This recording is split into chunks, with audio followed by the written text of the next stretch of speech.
Vous le savez, frères et sœurs bien-aimés, nous nous acheminons vers la fin de l'année. Je ne parle pas de l'année civile, des fêtes de fin d'année, mais je parle de notre année liturgique, du temps de l'Église, qui utilise ce temps qui passe pour ouvrir nos esprits et nos cœurs au mystère de Dieu, pour nous faire rentrer dimanche après dimanche, jour après jour, dans le mystère de son amour pour nous. Nous sommes aujourd'hui l'avant-dernier dimanche de l'année liturgique. Le dernier sera dimanche prochain avec la solennité du Christ, roi de l'univers, présidé par notre Père général. Et dans 2 semaines, nous entrerons dans une nouvelle année avec le temps béni de l'Avent. Ce 33e dimanche nous invite à faire plus attention aux pauvres, comme l'a demandé le pape François en 2017 en instituant cette journée mondiale des pauvres. La tonalité des lectures que nous venons d'entendre peut mettre un peu mal à l'aise. Je ne sais pas comment vous les recevez. Il semble être question de fin du monde, d'apocalypse presque. Le prophète Malachi parle du jour du Seigneur. Nous ne sommes pas loin du dies irae, du jour de la colère.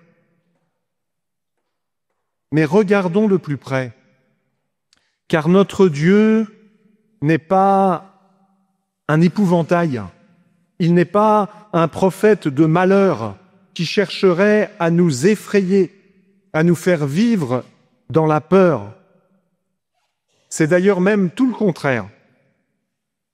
Ce n'est pas pour rien, et je vous le répète souvent, que l'expression « n'ayez pas peur » ou « soyez sans crainte » figure 365 fois dans l'Écriture sainte, 1 par jour. Et si vous avez fait attention, dans notre évangile, Jésus nous dit « ne vous effrayez pas ».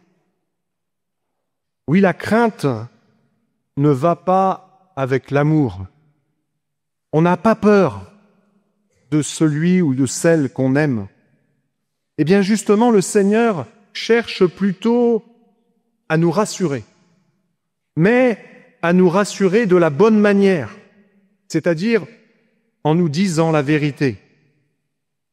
Pas comme l'hôtesse de l'air dans un avion qui est en train de se cracher et qui essaie de rassurer tout son monde en répétant cette phrase inaudible et insupportable « Ne vous inquiétez pas ».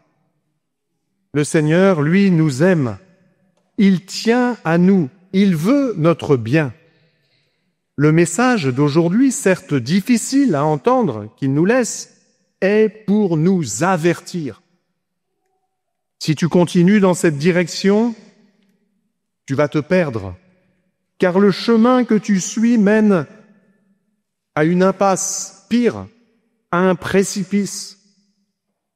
Certes, il est plus facile de ne rien dire, il est plus facile de faire semblant que tout va bien, mais ce serait pire que tout. Quand on aime quelqu'un, on lui dit la vérité. Les parents et éducateurs que vous êtes, vous le savez bien. Jésus, avec ses disciples, devant le temple de Jérusalem, ce temple grandiose, majestueux, annonce que tout cela est éphémère. C'est inconcevable pour les apôtres, comme ce serait inconcevable pour nous d'entendre que la cathédrale Notre-Dame de Paris, un jour, sera détruite. Et pourtant, ce formidable édifice n'est pas éternel.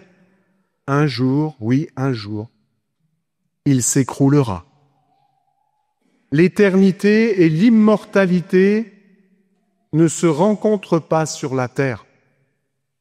Et il nous faut nous méfier si nous croyons l'avoir trouvé ici-bas. Le mal, quel qu'il soit, si présent dans notre monde, nous le rappelle. Les tragédies de toutes sortes, les attentats terribles de Paris dont nous venons tout juste de commémorer le 10e anniversaire, tout cela nous rappelle la précarité de notre vie. Notre précarité et notre fragilité aussi. Ne nous mentons pas à nous-mêmes en nous croyant éternels sur cette terre. C'est peut-être le message du Seigneur en ce jour. Ne nous croyons pas parvenus au terme de notre existence ici-bas. Nous sommes faits pour beaucoup mieux. Ne nous arrêtons pas en chemin, en confondant le moyen et le but, en confondant l'étape d'un soir et la destination.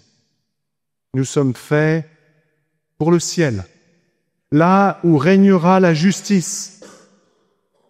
Cette justice qui ne règne pas sur la terre. Profitons enfin de notre vie, appuyons-nous sur elle, mais comme sur un tremplin, pour mieux monter, les pieds sur terre, certes, mais la tête et le cœur au ciel. L'attention aux pauvres n'est pas un simple détail de la liturgie de ce dimanche, comme si on disait c'est la journée mondiale des pauvres, c'est normal qu'ils aient une journée, ça fait bien. Non, attention. À la suite du pape François, notre pape Léon XIV vient de publier, vous le savez, une très belle exhortation apostolique. Dilexité, je t'ai aimé. À la suite de tout le magistère apostolique, le pape veut nous ouvrir les yeux sur un sujet essentiel à notre vie et à notre vie chrétienne, l'attention aux pauvres, qui nous met en contact avec le Christ. Rien que cela. Ce souci qui devrait être le nôtre, ce souci des pauvres, est une solution pour ne pas rater notre vie.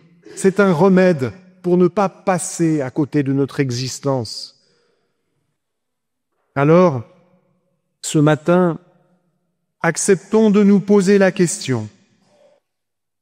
Est-ce que je connais un pauvre dans mon entourage? Est-ce que je sais au moins son prénom? C'est déjà bien, mais cela ne suffit pas. Le mauvais riche de la parabole connaissait très bien le nom de Lazare.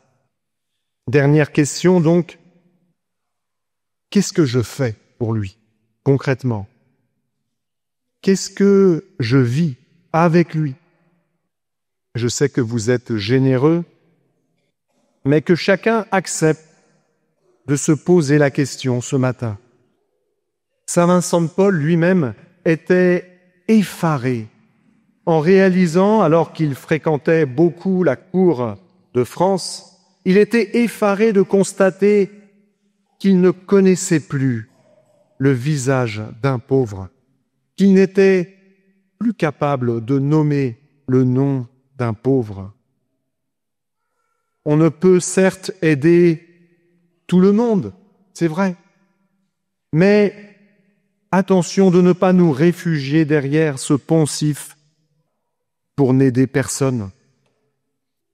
Nous avons besoin de ce pauvre. Peut-être même davantage que lui n'a besoin de nous. Et si c'était lui qui avait le secret de la paix de notre cœur?